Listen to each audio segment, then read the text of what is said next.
From Japan's blatant invasion of China in 1931 to its unconditional surrender in 1945, the Chinese people waged a bloody 14-year struggle against fascist aggression. This made China both the earliest and the longest-standing combatant in the global fight against fascism. In this war, the Chinese people endured unimaginable suffering.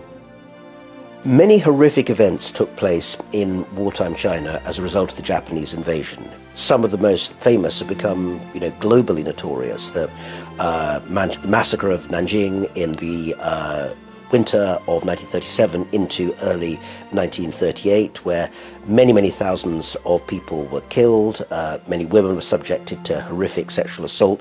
We have records from missionaries and other third country actors who wrote down what they saw at that time, and it remained burned in their minds in many cases. Statistics show that of the 22 million square kilometers encompassed by the theater of World War II, more than 6 million were in China.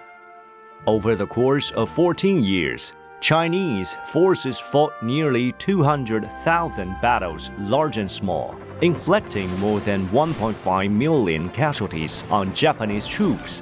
Japanese losses in China accounted for 70% of their total wartime casualties. In doing so, China painted the main force of the Japanese army to the Chinese battlefield. All those arguments that say that, American European arguments that China has done nothing to defeat the Japanese, well, actually it's done a lot. Of course, it's trapped Japan, and it's made the choice very clear. For example, in October 1938, 32 of Japan's 34 army divisions were tied up in China. China's prolonged resistance not only thwarted Japan's plan to march north and join Nazi Germany in attacking the Soviet Union, but also delayed its march south into Southeast Asia, gaining valuable time for the United States and Britain to prepare for war. The fact that China was resisting Japan so boldly helped at some point in 1941 to the Soviet Union to send some reinforcements from the Russian Far East to the aid of Moscow, which was of course a very decisive moment. And the Soviet troops provided a lot of support to China in the 1930s, before the war started in the Soviet Union. Chinese effort to resist Japan made a huge contribution to the mere fact that Japan did not have enough sources to attack Russia.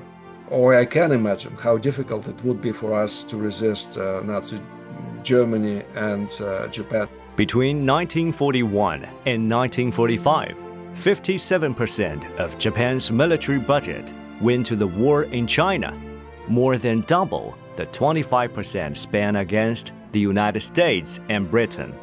The protracted conflict drained Japan's strength.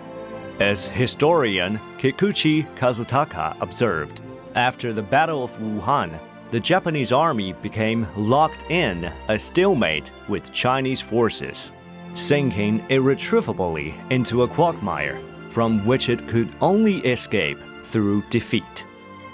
The Chinese War of Resistance against Japanese aggression was the main eastern theater of the global anti-fascist war. China made immense national sacrifices and its dual historic contributions at the cost of 35 million military and civilian lives and economic losses, then equivalent to more than $600 billion. Through its protracted resistance, China tied down Japan's main forces, completely derailed its global plans for aggression, fundamentally crippled its war-making capacity, and profoundly shaped the course and outcome of World War II.